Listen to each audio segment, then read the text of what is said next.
Hello friends, स्वागत है आप सभी का हमारे इस यूट्यूब चैनल हिंदी साहित्य बाय पूजा पांडे में।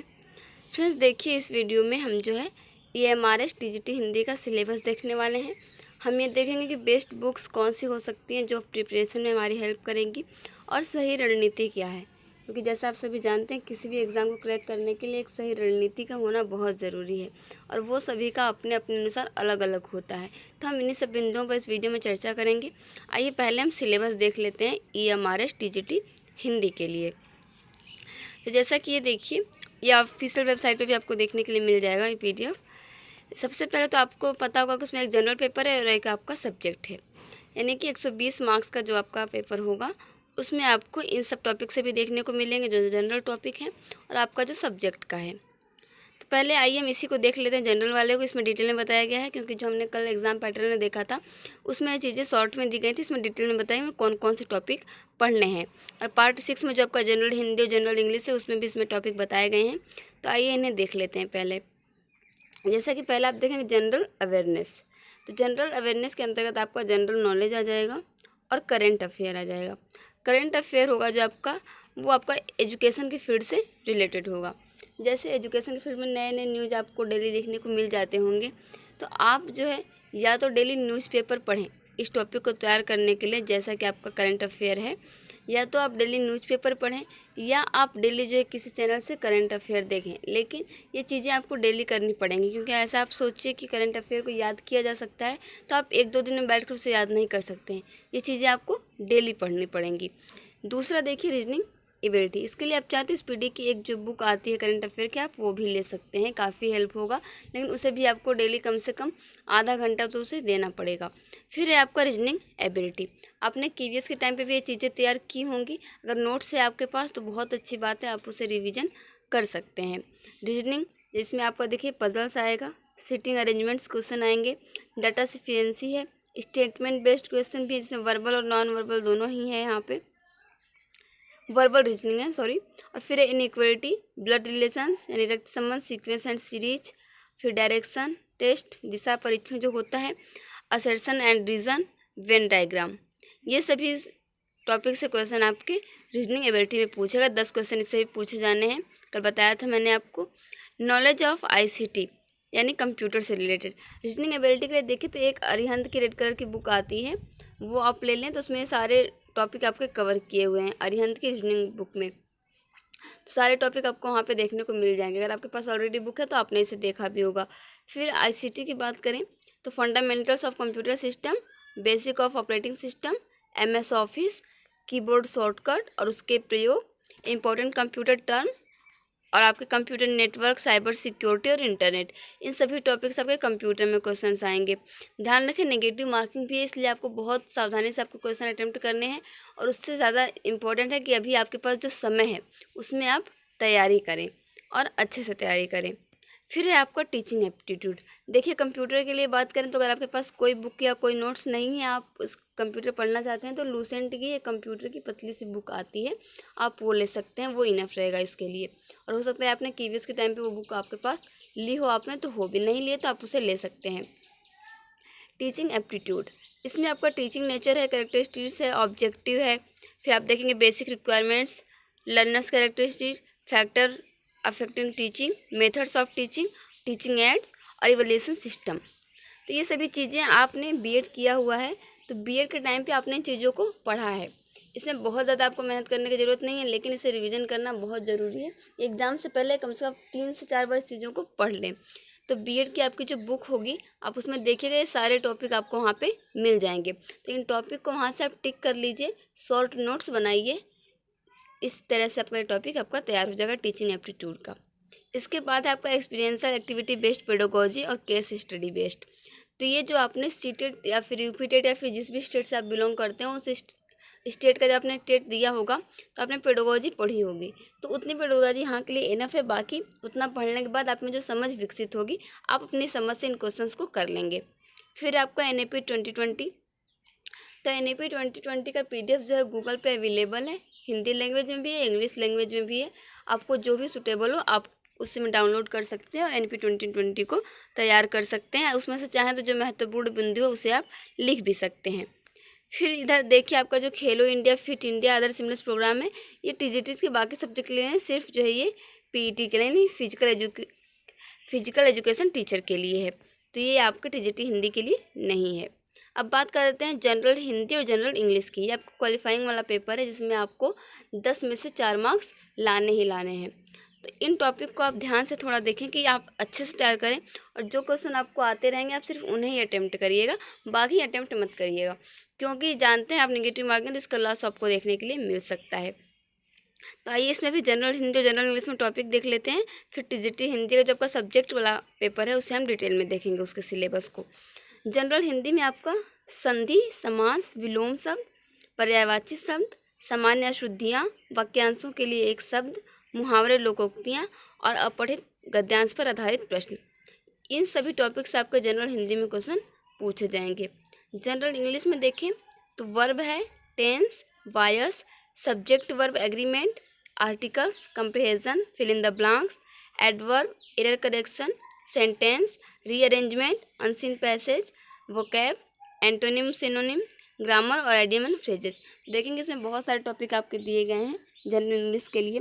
इस जनरल हिंदी की बात करें तो इसकी तैयारी तो जनरल हिंदी वाला ये वाला पार्ट हो आपका, और चाहे फिर आपका जो सब्जेक्ट नॉलेज है हिंदी का वो वाला पार्ट हो, उसकी तैयारी मैं आपको इस यूट्यूब चैनल पे कराऊंगी। आप चाहें तो हमारे चैनल से जुड़ सकते हैं, आप सब्सक्राइब कर सकते हैं। जब भी वीडियो अपलोड करूँगी तो आपको नोटिफिकेशन मिल जाएगा और आप यहाँ से तैयारी कर सकते हैं हिंदी के लिए।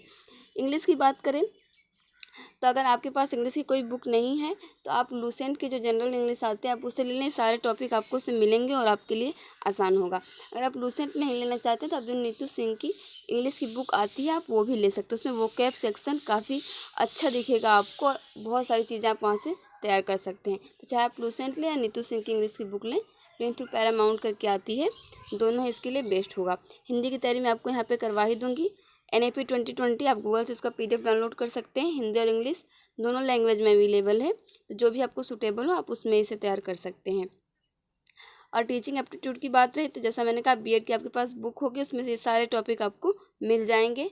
और पेडोलॉजी आपने जो टेट के लिए तैयार की होगी वहाँ से आप पढ़ेंगे तो आपकी जो समझ विकसित होगी उसके आधार पर आप इन क्वेश्चन को सॉल्व कर सकते हैं।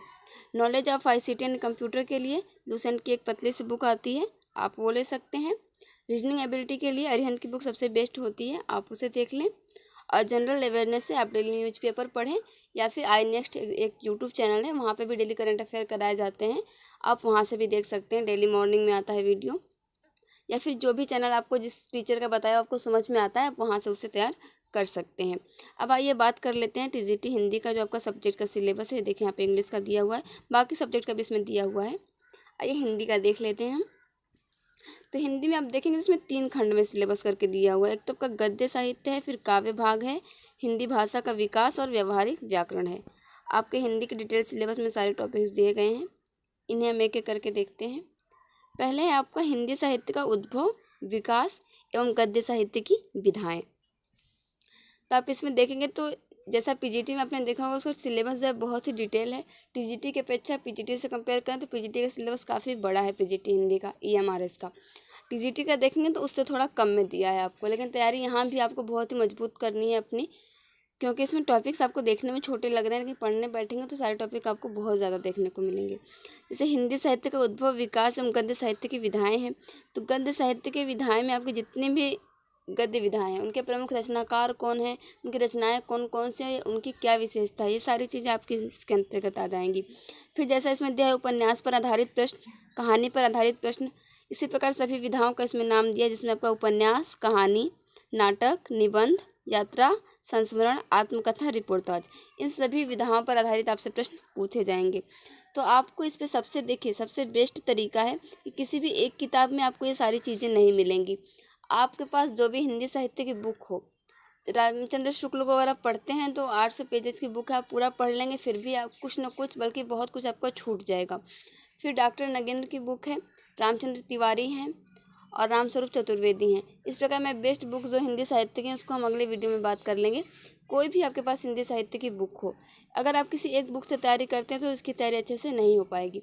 आपको अलग अलग बुक पढ़ के इन सभी रचनाकारों को खोजना पड़ेगा कि इन विधाओं में प्रमुख रचनाकार कौन से हैं, उनकी प्रमुख रचनाएँ कौन सी हैं। तो जैसा आपका इसमें उपन्यास हो गया, कहानी, नाटक, निबंध, यात्रा वृत्तांत, संस्मरण, आत्मकथा और रिपोर्टाज।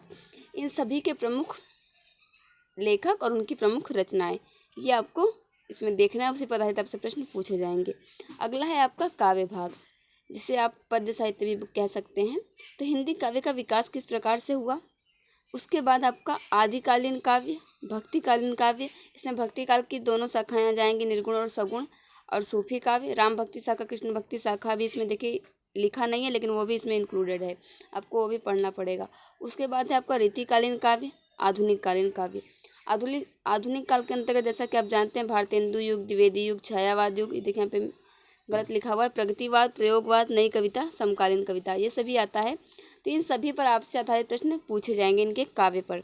यहाँ पर ये आपको देखने में छोटा लग रहा होगा, लेकिन ये छोटा है नहीं, क्योंकि जब इनके रचनाकारों को पढ़ने जाएंगे, इनकी विशेषताओं को देखने जाएंगे, तो उन्होंने बहुत सारी रचनाएं की हैं।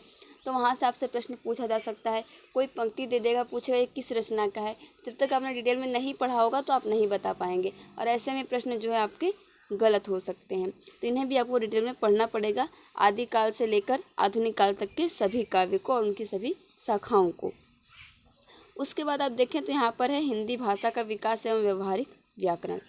इसमें हम टॉपिक देखेंगे हिंदी भाषा विज्ञान की बात करें तो भोलानाथ तिवारी की एक बुक है भाषा विज्ञान, वो इसके लिए सबसे बेस्ट होती है। लेकिन अगर आप सिर्फ EMRS की तैयारी कर रहे हैं तो आप वो बुक ना लें, क्योंकि इसमें ये सारे टॉपिक आपको इसमें मिलेंगे। इसके अलावा भी उसमें बहुत ज़्यादा दिया हुआ है, उसमें आपको चूज़ करना पड़ेगा। तो इसके लिए मैं जो है यूट्यूब पर ही तैयारी करवाऊँगी। आप डेली अगर वीडियो देखते हैं तो वहाँ से भी आपकी तैयारी हो जाएगी, आप शार्ट नोट बनाकर रख सकते हैं। अगर आप नेट JRF या किसी और परीक्षा की भी तैयारी कर रहे हैं जिसमें आपका भाषा विज्ञान से संबंधित बहुत सारे प्रश्न पूछे जाने वाले सिलेबस में दिया हुआ, तो आप भोलानाथ तिवारी की बुक को ले सकते हैं। इसमें देखें तो हिंदी भाषा का विकास है, उसकी उपभाषाएं और बोलियां हैं।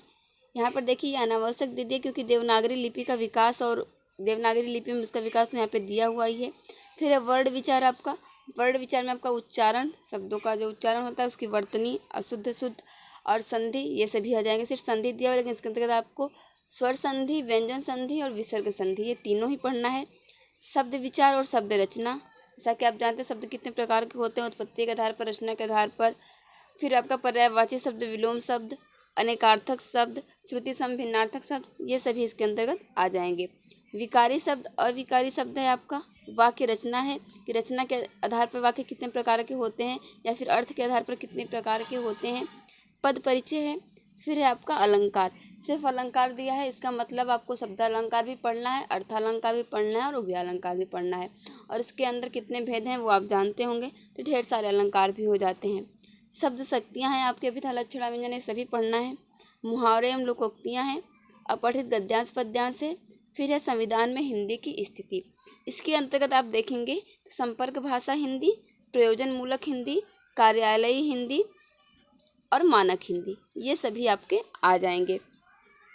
तो आप देख सकते हैं कि इतने सारे टॉपिक्स हैं जो कि आपको हिंदी में पढ़ने हैं, TGT हिंदी के लिए, EMRS के लिए।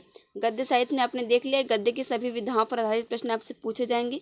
काव्य भाग में देखें तो हिंदी काव्य का विकास किस प्रकार हुआ, और आदिकाल से लेकर आधुनिक काल तक जितने भी रचनाकार हुए उनकी कौन सी रचनाएं, सभी पर आधारित आपसे प्रश्न पूछे जाएंगे।